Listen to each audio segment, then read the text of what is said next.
I feel like I need to start doing something new in my intro, but I don't really know what else you're supposed to do other than say hello and introduce yourself. So, hello, my name is Kelsey Hutchings and I'm owner of Elsky Beauty, which is a salon in Hampshire.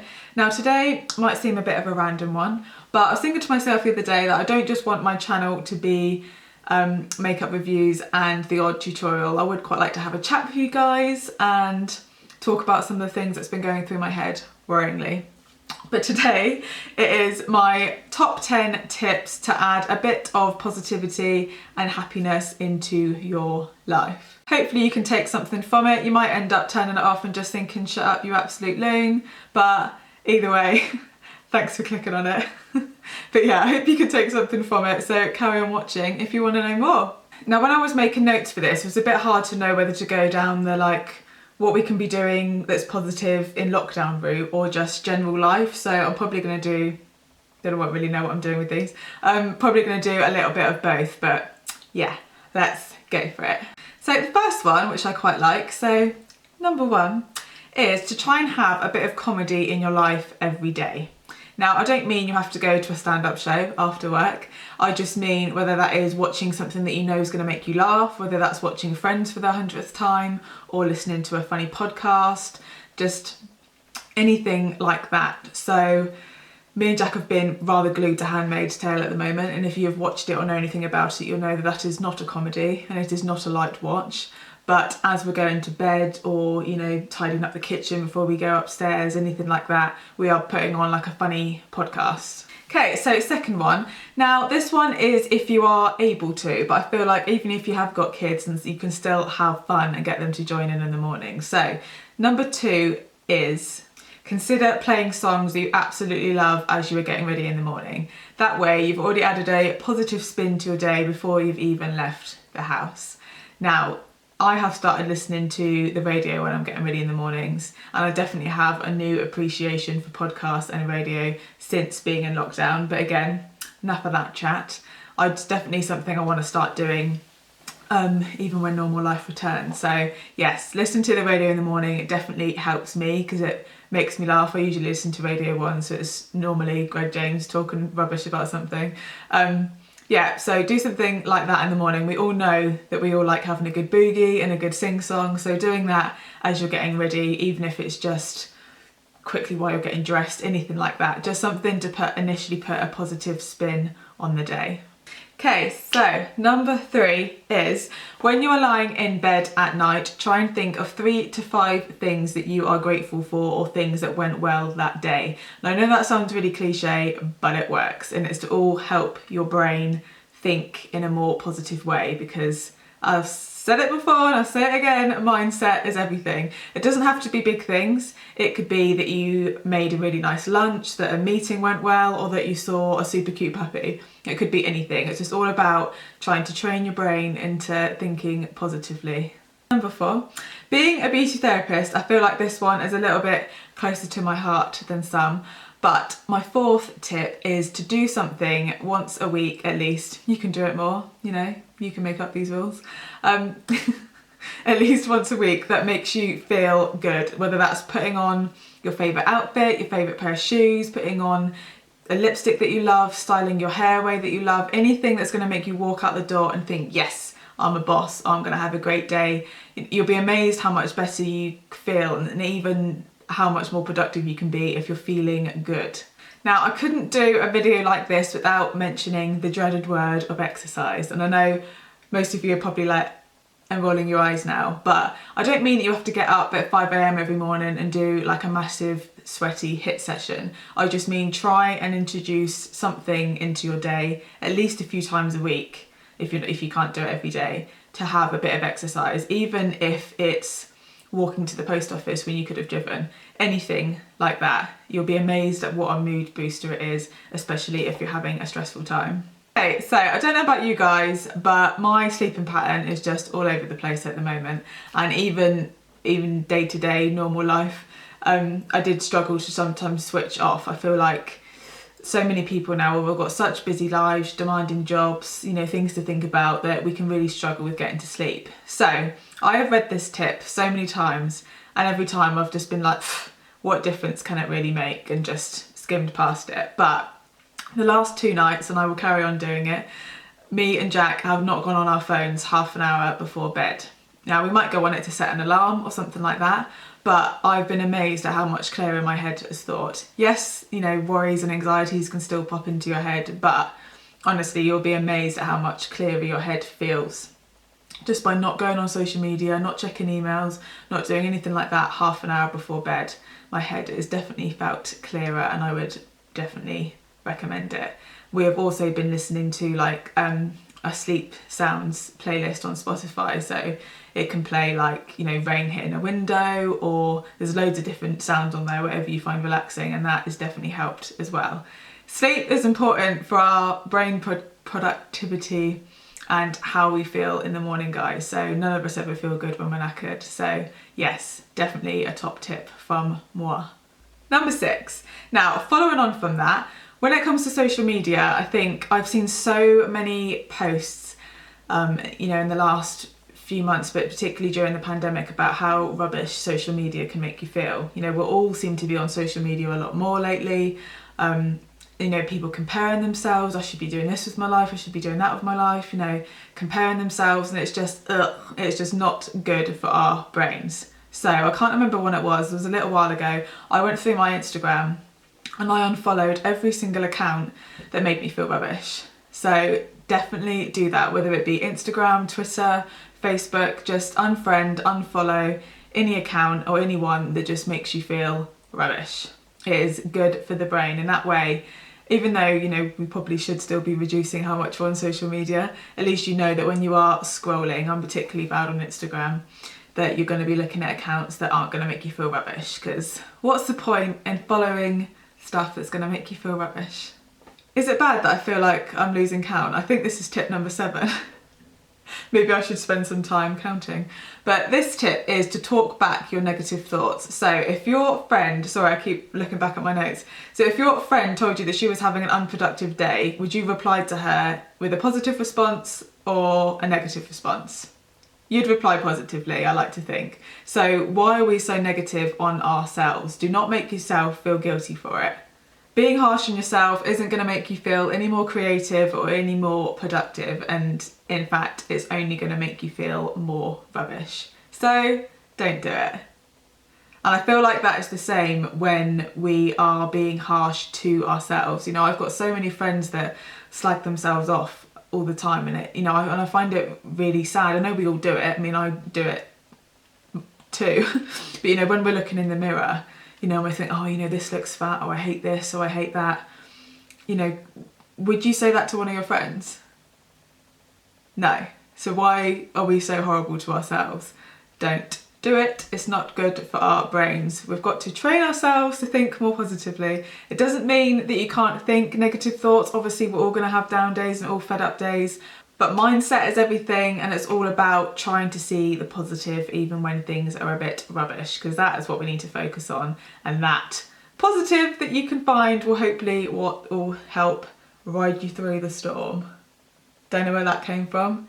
Just a bit of wisdom came into my head. Okay, so tip number 8, I think, is to stop putting stuff off. And I know that's a really thing to hear, but I do it all the time as well. The amount of times I've written myself a to-do list and I've thought, no, do that later, move on to the next job. Oh, don't really fancy doing that either. Oh, okay, I'll move on to the next job. Those jobs that we want to do are still going to be there, even if you've got like a month to complete it. You know, we've all done it, how much better you feel once you've got a job out of the way that you didn't want to do. It is a relief. And even just things in life, you know, again, ongoing discussions that I keep seeing, especially, you know, through the past year, through the pandemic, you know, people are feeling pressures about, you know, I need to do this by the time I'm 30, I need to do this by the time I'm 40, why haven't I got a house yet, why haven't I got this job yet? And it's just not good. But it's also, you know, if you feel like you want to be doing something, or, you know, you want to change your job, or you want to start, you know, saving for a house, or even just, you know, menial things like, you know, you keep meaning to try this recipe that you really want to do. Just anything, just don't put stuff off. Too many of us think, oh, I'll just do that later. And sometimes before you know it, a year's gone past and you've still not done that one thing you really want to do or try. So let's stop putting stuff off. If pandemic has taught us something, it's that. Okay, so number 9, should we go with that? Is to accept yourself and to love yourself, girl. Now, I know that sounds so cliche, but it is so true. I remember years ago, something happened to me and I just felt this massive weight lift off my shoulder because I just thought, I don't have to care or worry what other people think about me. And I know that sounds a bit attitudey, but obviously you're going to care what your friends and your family think about you and go to them for advice and la-di-da. But ultimately, you know, this is your life. You cannot be living it for other people. And when you accept yourself and you like yourself, it does lend you to lead, you know, a happier life, a more positive mindset, you know, a more positive thought process on how you handle things. And that's what we want in life. You know, things are far too short to be worrying about what other people think. Just YOLO. And you can't rely on anybody else. The only person that is going to change your life is you. Now, there will be times in your life where you're going to face rejection, you're going to meet people that don't like you, that don't agree with how you do things. It's not their life. It sounds so sickeningly cliche, but accepting yourself and loving yourself are such an important thing, I think, to lead to happiness and fulfillment and just generally having a more positive mindset. If you feel like you can't accept yourself or that you don't love something about yourself, then if you want to, change it or accept it. These are the only 2 options that we have. But honestly, accepting yourself and having that just, if you don't like me, that's your problem. I know it sounds like an attitude thing, but it's not, and a massive weight will be lifted from your shoulders. Accepting who you are and loving yourself despite any backlash will help you move forward in life. Just step out of that comfort zone and do something crazy. None of us grow in our comfort zone. You know, if you've got the rut of doing the same thing every day, then nothing is going to change about your life. I feel like too many of us at points just expect things to come to us, and unfortunately they don't. We gotta go out and get it, even if it scares you. Take a deep breath. We've only got one life. If you want these things, you gotta go out there and get it. And if you feel like you can't accept yourself or love yourself, or there's things that you don't like about yourself, change them. You're the only person that can. Be the change in the world, as they say. End of that little life lesson is don't worry what other people think and whether what you're thinking about is the right thing to do. Always trust your gut. Act on that. If it feels right, go for it, and just create the life you've always daydreamed about. Okay, so number 10 is to face your fears. Now, I don't mean you have to go digging in the garden and find a spider or a snake to dig up, although you can if you want to. I mean slightly more, might be more trivial things, like I hate phoning people. I don't mind making appointments and stuff like that. I just mean like, I can't even think of an example. Okay, so like when I was setting up making my tan, just had to slip that in there, I needed to phone the company, like the initial phone call. We'd been emailing, but it got to the point where I needed to phone this person that I'd been emailing. I put it off for nearly a week. Every day I was like, need to phone them. I'd sit down and do it and I'd be, oh look, and this needs doing, oh, and get distracted by something else. I put it off for nearly a week. And it took Jack to be like, right, get a grip, which he was right, and call this person, otherwise this isn't going to happen.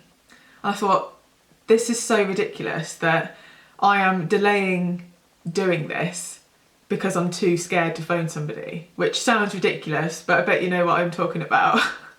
And it kind of goes back to the whole, you can't grow when you sit inside your comfort zone. And that is so true, because if you want to change your life, we've got to learn to master what seems like these trivial fears. Whether it's a fear of failure, loneliness, the unknown, all these completely understandable things, we're still not going to know unless we try. And again, I know it's a little cliche, I'm full of them today, but with anything in life, I think the only failure is not trying it. Whatever's in your head that you keep thinking about, you know, it sounds quite morbid and I'm going to probably go off on a bit of a tangent, but I always think to like, when I'm on my deathbed, I don't want to look back and think, oh, what if I'd have tried this and what if I'd have tried that? I don't think any of us do.